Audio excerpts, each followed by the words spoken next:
So you're on a pricing committee. Why should you care about a price war, a token price war? Now, in the kind of hullabaloo of going public, which OpenAI and Anthropic probably need to do at some point this year, if not early next year, OpenAI have announced publicly, as always, very loudly, that they may start a price war. Now, in reality, most entities rarely announce they're going to start a price war. They normally just start a price war and then obviously look for a response from their competitors. So maybe the announcement of the price war itself is a bit of a ruse, but just to say it's a real price war. Now, why should you care about a price war being on a pricing committee for a SaaS company or an AI company? Well, if you believe the kind of thesis that you're trying to value sell or create a value model or create something that basically you've dictated the value to your client, you don't really want the price shifting around too much because you can't justify one value argument one day and another value argument the next day. You want a kind of consistent input cost, ideally, if not falling, perhaps. And obviously, you want a very, very consistent output cost, i.e., what you charge.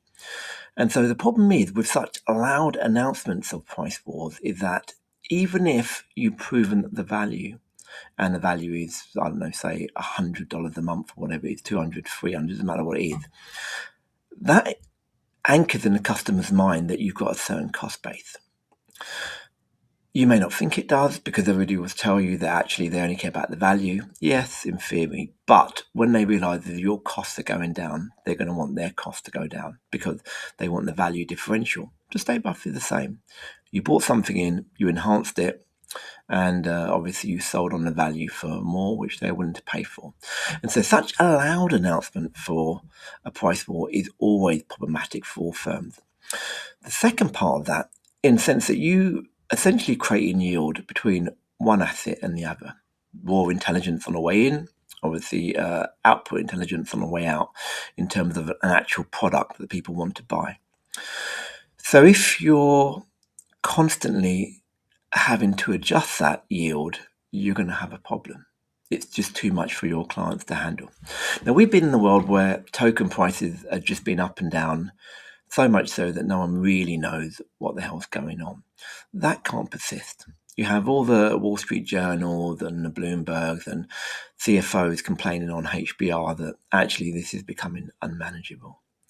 And the mere fact that it is unmanageable means that people are telling you you've got to get on top of a straight through method that they can understand and start to forecast and predict cost. If they can predict the cost and they know the end value and in terms of the price they sell it for, they can, of course, predict the yield. And this is really a yield play. We've discussed this many a time, and there are many different theses of how you want to look at this. But yield is the best one. You are buying intelligence in, making it better in some way, shape or form, or changing it, transforming it, and then selling it at the back end. You are a yield playing institution, no different from a bank perhaps, but with a different form factor. So in that sense, what should you really be considering as a pricing committee member if the prices are moving all over the place? Well, the first thing, obviously, you need to decide how often you're going to review the prices. If the price is changing every week, you may have to review your prices every week, maybe not change every week, but review it every week, at the worst every month. So that may change the cadence of your meetings for one, and the input and the effort required from the various parties on your meeting. Two, obviously, that means you've got to provide more papers on a regular basis. Now, I've got a method of stripping back the papers to the absolute minimum, which pretty much says what's the usage, who are the users, what value are they getting out of the use, and then obviously metrics tied to that in terms of how much money that's actually bringing in. Those are the kind of two key things that could be produced ideally quite easily and should be really producible every day. And if you are in the habit of producing it every day, then the once a week or once a month meeting is actually quite easy. The second thing you have to take into account after obviously increasing the cadence and increasing the cadence of work is, are you going to follow the trend of these companies? Or are you going to basically stick a flag in the ground and say that it actually is irrelevant what they're doing? That has to be taken with cognizance, that word, maybe that's not a word. You have to do that with a conscience to say, I'm really, really going to be sure to stand my ground. And any client questions or any customer questions, I'm going to be able to back and say, well, this is our stance and this is the value. And we basically manage all the input costs, which are volatile. And so your stance there would have to be that you're managing volatility on the way in, but you're providing stability, better word, stability on the back end, and therefore they can be guaranteed over a 1 or 2 year period that you're going to have a stable price. That could work.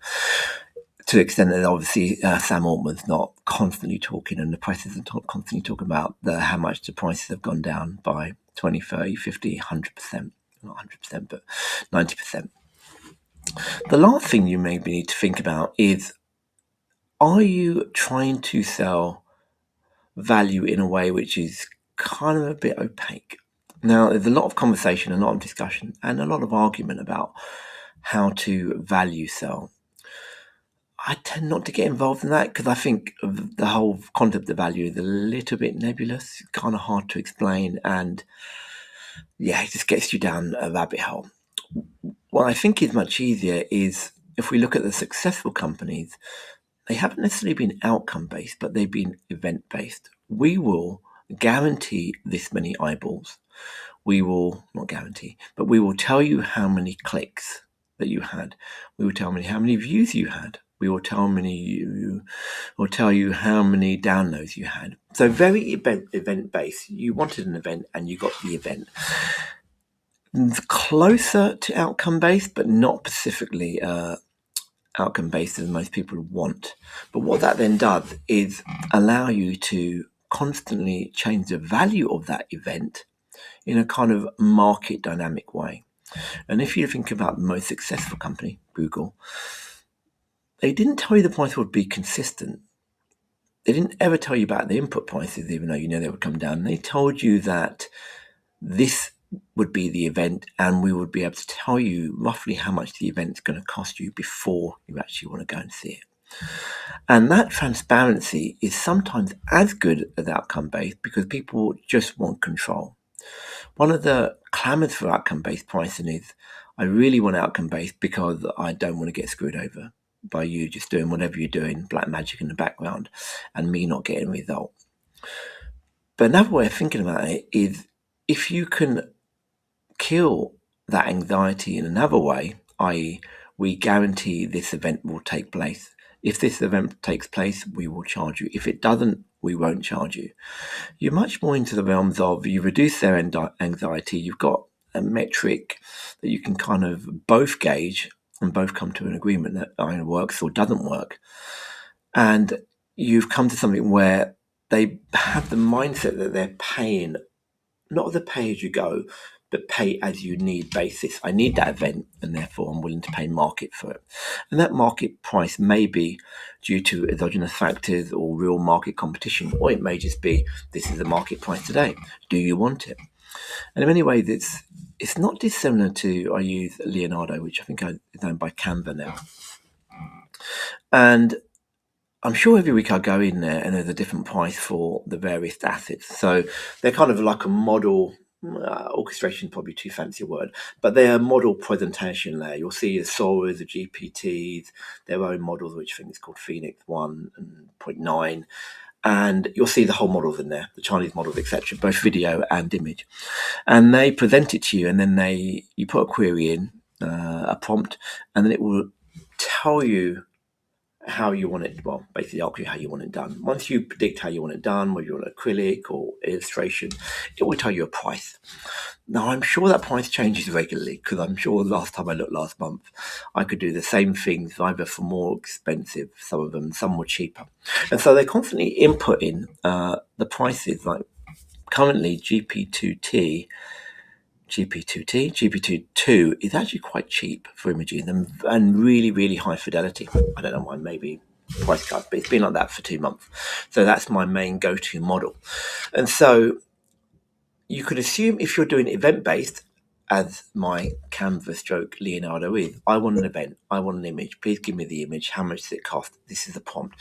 And you're back and forth in a kind of pseudo-negotiation.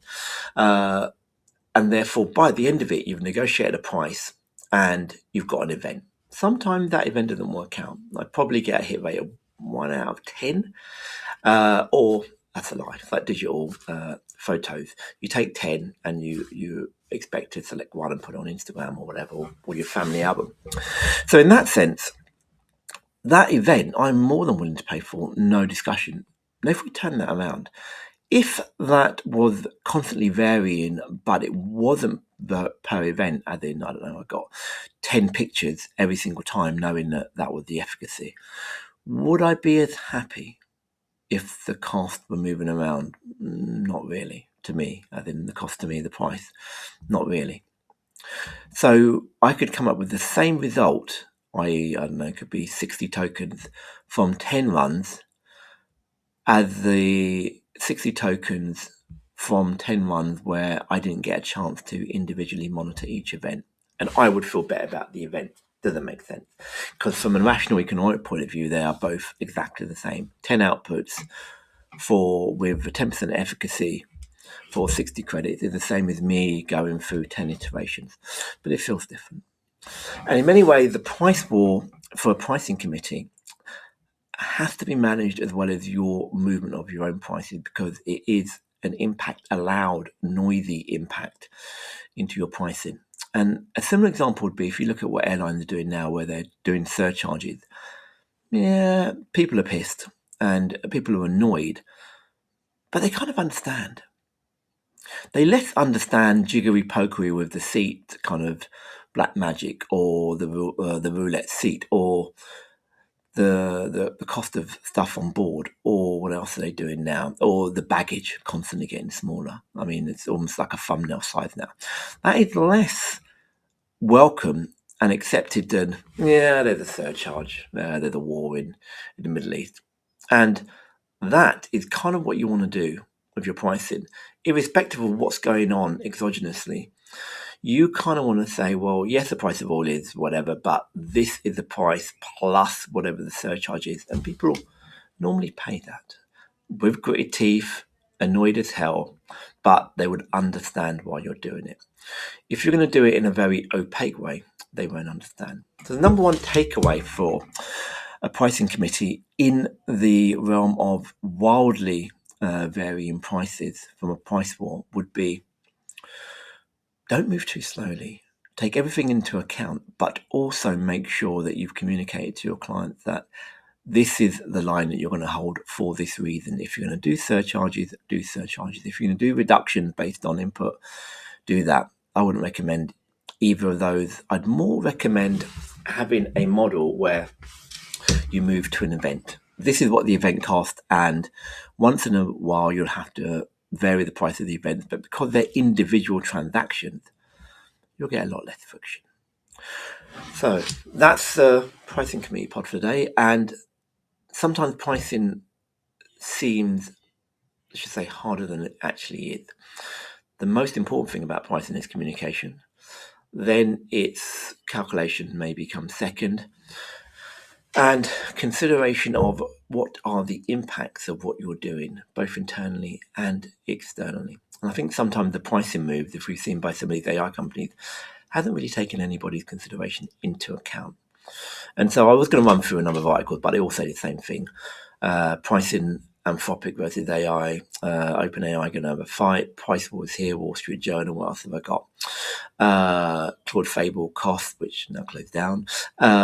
Big Tech's AI pitch about prices coming down is kind of just a ruse so they can win the game of phones and then charge us more. So pretty much the same thing. So I could go through each article, but there's no real need. Price by event, that's the way to go. Event pricing. Outcome pricing is lovely, but event pricing is here to stay and is proven out. Just check out Google. Bye-bye.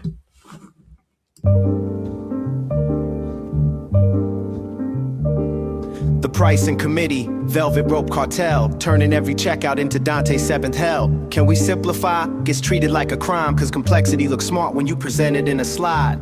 Every metric looking healthy till the profit disappear, like magic trick performed by venture capitalists of the year. Net retention floating high like a helium parade till the AWS invoice enters with a switchblade.